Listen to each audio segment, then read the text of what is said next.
When I was a young boy, my father, who was in the army, was posted to Allahabad. Now, when we went there, one of the biggest problems for army kids used to be that depending on what time of the year your father was posted from one cantonment to the other, you had to change schools. Now, I went to a school for my admission. The principal there recognized my family name, and we have a connection with Allahabad, so to speak. Why I'm telling you this story is that even though my younger brother, who was not ready for schooling age-wise, was pushed a year ahead only because the principal said, "ये घर में बैठ के क्या करेगा?"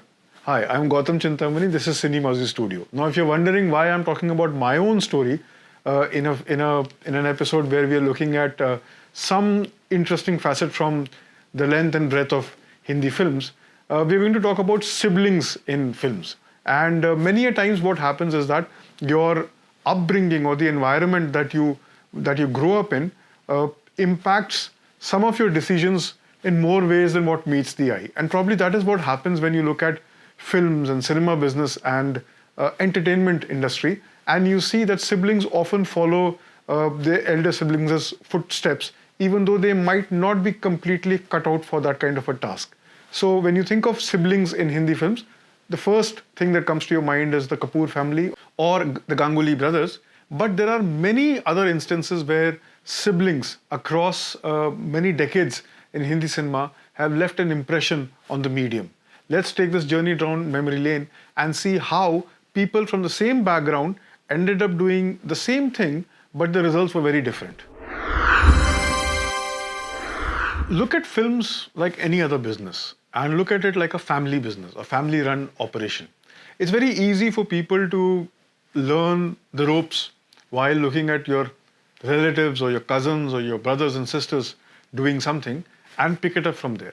Perhaps that is what happens when you are born into a film family. So if you look at somebody like a Shashi Kapoor, who started off at a very young age playing the younger Raj Kapoor in films like Awara and a few others, it was a no-brainer when it came to casting somebody from just around you for a small little role. This tradition continued in Hindi cinema for a very long time, and if you see a film like Bhagwan Dada, which was produced by Rakesh Roshan, Hrithik Roshan features in that film. पत्रकार जी का card नहीं लिखा तुम्हारे बेटे ने तुम्हारी भूल सुधार दी देखो सबसे ऊपर पत्रकार जी का ही नाम है. You see another film that was made by J. Om Prakash, Asha, where Hrithik was he was the grandson of J. Om Prakash, and he was vacationing when the film was being shot, and he ended up featuring in a small little scene. The same thing happened with Sanjay Dutt in Reshma Aur Shera, or Shah Rukh Khan's son playing a younger version of Shah Rukh Khan in Kabhi Khushi Kabhi Gum. So besides these instances where you do a walk-on part or you do a small little thing, families joining business such as films in India is quite a common thing. It's something where people think that if you keep things in the family, then it's much easier to control the business. So you have the Mukherjees, you have the Gangulys, you have the Bachchans, you have the Kapoors. And if you look at Raj Kapoor's family tree, it's amazing that how somebody like a Salma Aga is also related to Raj Kapoor, or somebody like a Shri Devi in a very roundabout manner is related to Raj Kapoor. Having said that, besides the Kapoors and the Gangulys, there are a few other sibling pairs in the industry who became quite famous. So one such pair who was also connected to Raj Kapoor, is the trio of Prem Nath, Rajendra Nath and Narendra Nath. One of Prem Nath's sisters, Krishna, married Raj Kapoor, and the other sister, Uma, married Prem Chopra. So you can see how nearly everybody in that vintage is related in some manner or the other. Now, Prem Nath was one of the most handsome leads of Hindi cinema in the 1950s and the 1960s. वही हक जिससे तुम गरीबों को लूटते हो, तुम उनको लूटकर अपनी थैलियां भरते हो, मैं तुमको लूटकर उनका पेट भरता हूं, ईश्वर और महाराज के नाम पर. He also became a very famous anti-hero before becoming a regular, larger-than-life villain. So, Teesri Manzil, if you see that film, that is a film where Prem Nath tried to reinvent himself by playing a slightly elder character, but that film didn't do that well. और तुम्हें धोखा देने के लिए वो सड़क छोड़कर मेरे कंपाउंड से गुजर गई होगी। फिर तुम्हें फौरन होटल वापस चलना चाहिए। अनिल, तुम्हारी इन्हीं नादानियों का नतीजा है कि तुम इतनी बड़ी मुश्किल में फंसे हो। जानते हो, तुम्हारे दुश्मनों को खबर हो चुकी होगी कि तुम जिंदा हो, और कौन जाने किस घड़ी तुम्हारी जिंदगी पर फिर हमला और तुम हो कि दीवारों के गौतम, हमें कुछ तो करना चाहिए। मैं तुम्हारी एक बात नहीं सुनूंगा। इस बुखार में इतनी रात गए, मैं तुम्हें कहीं नहीं जाने दूंगा। चलो मेरे साथ। लेकिन चलो मेरे साथ।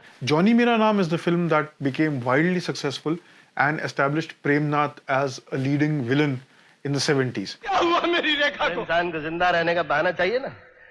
मेरी भूल ये थी कि मैं तुम्हें तुम्हारी बीवी और बेटी की याद नहीं दिलाता रहा। Prem Nath's younger brother Rajendra Nath was a very well-known comedian. He was one of the most popular comics in Hindi films through the 60s and 70s.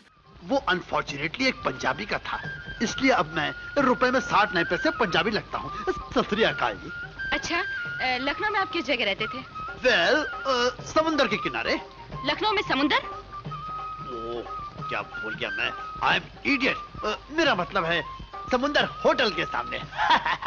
अच्छा। Of course, Rajendra Nath, the first thing that comes to your mind is abject buffoonery, but that is something that he excelled at, and he had a very pleasing presence.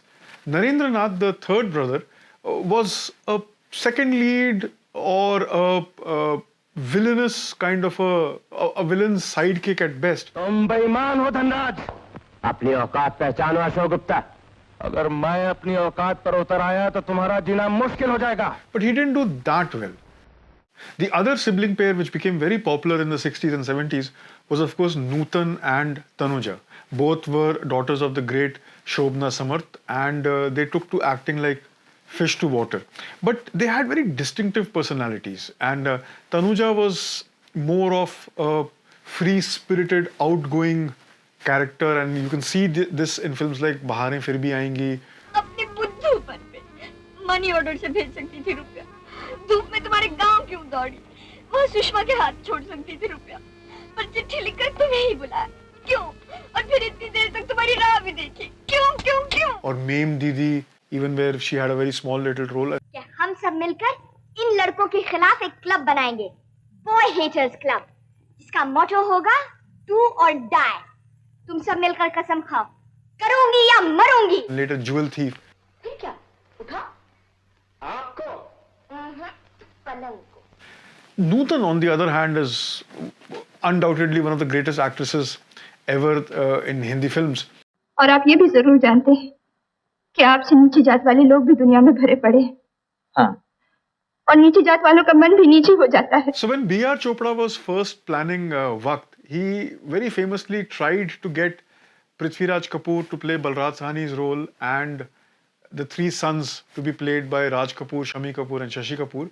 But one of the reasons why the film never got made in this form was that Raj Kapoor, or was it Shami Kapoor, one of the Kapoor brothers felt that it's too much in your face when it comes to the audience, and people would be expecting the siblings to recognize each other. So this is something that Ranbir Kapoor also gave as the reason why he did not say yes to Zoya Akhtar's Dil Dhadakne Do, because Zoya had wanted Kareena Kapoor and Ranbir Kapoor to play the roles which were eventually played by Priyanka Chopra and Ranveer Singh, because Ranbir somewhere felt that once again it was too gimmicky, and it was something that the narrative hinged upon, but in a way which was not really needed. But anyway, that's a different story. The few of the siblings that many people don't talk about in the same light as the Kapoors or the others are of course Balraj Sahni and Bhisham Sahni. Now both were very different once again. The twain rarely met when it came to Balraj and Bhisham Sahni. One became a very successful actor. बच्चों, तो समझ गया रे बेटा, लेकिन इस तरह भूखे रह कर हम कितने पैसे बचा सकते हैं? मेहनत पूरी होने में अब थोड़े ही दिन बाकी रह गए, हमें और मेहनत करनी पड़ेगी बेटा। The other continued to remain dedicated to literature and did not look beyond the written word when it came to popular culture. Of course, Bhisham Sahani later also acted in a few films. One of the last ones, at least, was Aparna Sen's Mr. and Mrs. Iyer, where he played an elderly Muslim man whose was killed during a mob attack. In the same way, if you look at the Anand brothers, Chetan Anand, Dev Anand and Vijay Anand, they are also very different. Even though Dev Saab established his banner Navketan largely to produce films for himself and to launch his brother Chetan Anand as a director, despite the fact that Chetan Saab's first film Neecha Nagar was one of the first films to win the Grand Prix at Cannes in the mid 1940s, his career in Bombay was not going any place, and that is why Dev Saab started his company Navketan, and Goldie Anand, who was still in college at that time, wrote Taxi Driver, which became the first big hit of Navketan films. मैंने तो सोचा था तुम बहुत अमीर हो गए, बंगला होगा, नौकर होंगे। ये कैसे सोच लिया तूने? मोटरों वाले अमीर होते हैं ना? अरे ये तो टैक्सी है। टैक्सी भी तो मोटर होती है। देखो, मोटर अमीरों की नौकर होती है, टैक्सी गरीबों की अन्नदाता। The trajectory of Chetan Saab and Dev Saab, if you see, is completely different. And the reason why Chetan Anand also walked out of Navketan in the manner of speaking and started his own company, Himalaya Films, was also to do the kind of films that he wanted to do and not the kind of films which would pivot around Dev Anand the star, because at the end of the day, it was Dev Anand's company. Similarly, if you look at the careers of brothers like Amrish Puri and Madan Puri, Madan Puri, of course, started off as one of the most popular villains. सुबह सूरज निकलने तक अगर तूने formula नहीं ढूंढ निकाला तो ये जहर होगा और तेरी मौत. And later graduated to character roles. Amrish Puri had it the other way around. He started off playing character roles in the new wave films of Shyam Benegal and Govind Nilani. बचपना छोड़ो भास्कर, औरतों के साथ हमेशा यही होता है. लहाने जैसे लोग बात का पतंगा न बनाए तो बात वहीं की वहीं रफा दफा हो जाए. उस औरत की मौत एक एक्सीडेंट भी तो हो सकती है. But also he played the sidekick or the henchman of then bigger villains like Prem Chopra in films like Dostana. But once Amrish Puri came into his own with films like Nagina and then Mr. India, there was no looking back. Both the brothers also shared the screen on multiple occasions, and the standout films that come to your mind are Vidhata and Mashal. I really like the interplay between Amrish Puri and Madan Puri in Mashal, where Amrish Puri's dialogue, Zamana bahut bura hai Tola Ram, never fails to bring a smile to the face. जमाना बहुत खराब है तोला राम. अब देखो ना, ये बेचारा जिंदगी भर विट्ठल राव का वफादार रहा और उसी विट्ठल राव ने विनोद कुमार के कहने पर इसे गली के कुत्ते की तरह हकाल दिया. There is a lot of pressure on siblings as well to match the expectations, or at least to not fall flat on your face. Now it's a little unfair, because if you see the likes of Sanjay Kapoor or Amir Khan's younger brother Faisal Khan, you can't help but think that they were somewhere pressurized to follow in the footsteps of their more famous siblings, but perhaps they did not have it in them to be that kind of a success. Of course, Sanjay Kapoor is still interesting if you see him in a film like Luck by Chance, where he plays this really passionate filmmaker. पागल है, मुझे screen पर सिखा रहा है. अरे तुम actor हो, अपना काम करो. हम भी तो एक्टर रह चुके हैं यार. But it's not something that Sanjay Kapoor would have thought at the onset of his career. I remember Sanjay's launch was one of the most talked about events for nearly half a decade, because the film never got made or was always in the making. First it was called Jaan, then it was called Prem, or God knows what different forms it went through. Similarly, look at Bobby Deol. Now, Bobby Deol is a successful star in his own right, but he is not as successful as Sunny Deol in terms of box office numbers, and both fall short when you look at Dharmender's career. Now, Dharamji, of course, it's very difficult and near impossible to match the kind of popularity or the success that Dharamji enjoyed. Oh, I am Paramveer Singh Tillon from Canada.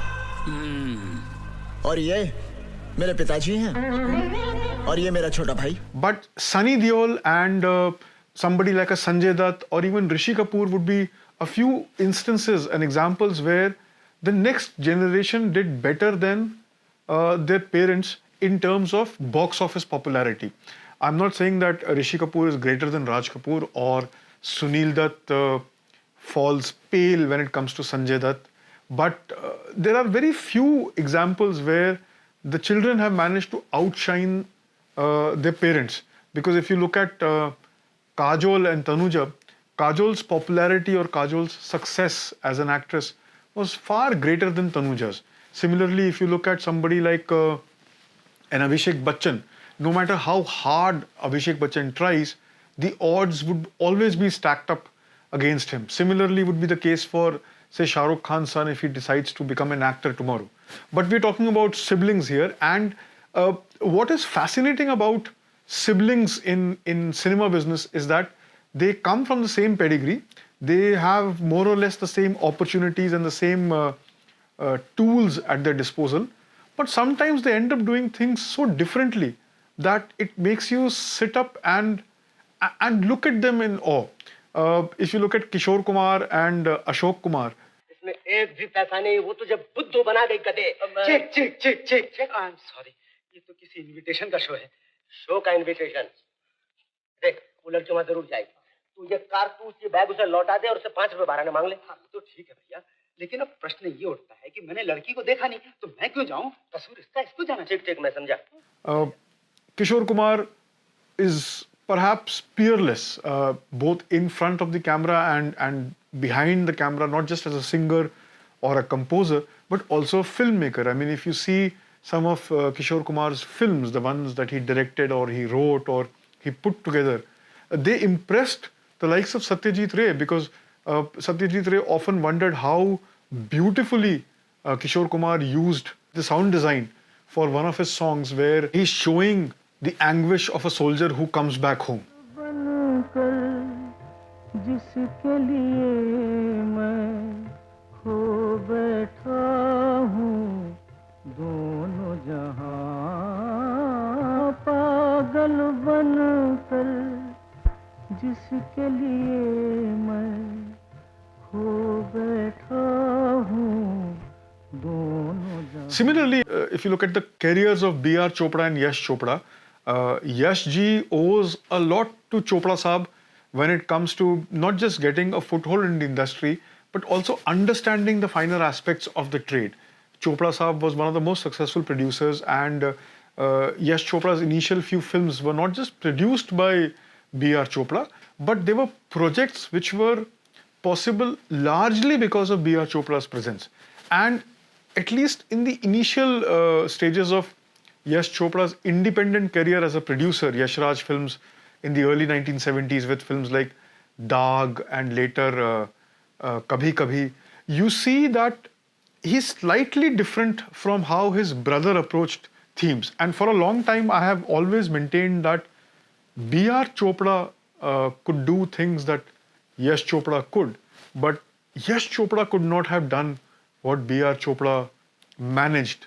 And I still stand by what I believe, because if you look at a film like Naya Daur, which changed the way stories were told. It was one of the first big films to be shot on location. There was a very famous case running along the making of the film, because Madhubala was originally cast in place of, instead of Vaijayanti Mala, but Madhubala's father did not allow Madhubala to go out on these long outdoor shoots because he felt that that would be a situation where his daughter would invariably end up falling in love more with Dilip Kumar, and he did not want that. So he had very famously asked B.R. Saab to shoot the film in a studio, and B.R. Saab refused. So the court, when it decided, it actually saw the film, and B.R. Chopra says that he remembers seeing the judge at one of the shows of Naya Daur in order to see whether Naya Daur was possible to be made with the same passion in a studio as it was on location. Siblings will continue to dominate Bollywood. There can be this never-ending debate on nepotism or favoritism, and it exists. To say that it does not exist or it's not as bad would be an understatement. It is really there, and many a times films are completely changed at the 11th hour to accommodate somebody, some insider. But that, again, that's a different debate, and we are not getting into that. the more time passes, there will be more siblings in the business, and many a times they would try and replicate their other more famous or more illustrious siblings' MO when it comes to their career. But the success perhaps would lie in doing something different. And one recent example of this is the way Abhay Deol modeled his career. Abhay became a champion of the relatively smaller, more indie-oriented filmmakers, and it was his presence that ensured that films like Shanghai or Devdi got made.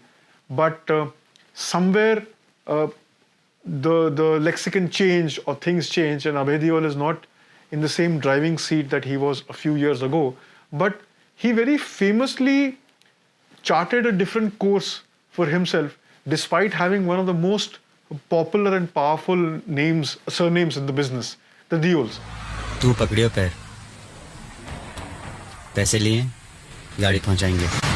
I hope you enjoyed watching this episode of Cinemaazi Studio, where we looked at siblings in the film business who were not that popular when it comes to surnames, but they still have a great body of work and they have contributed immensely.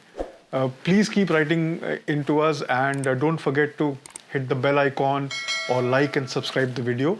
We'll see you soon on another such journey at Cinemaazi Studio. Thanks for watching.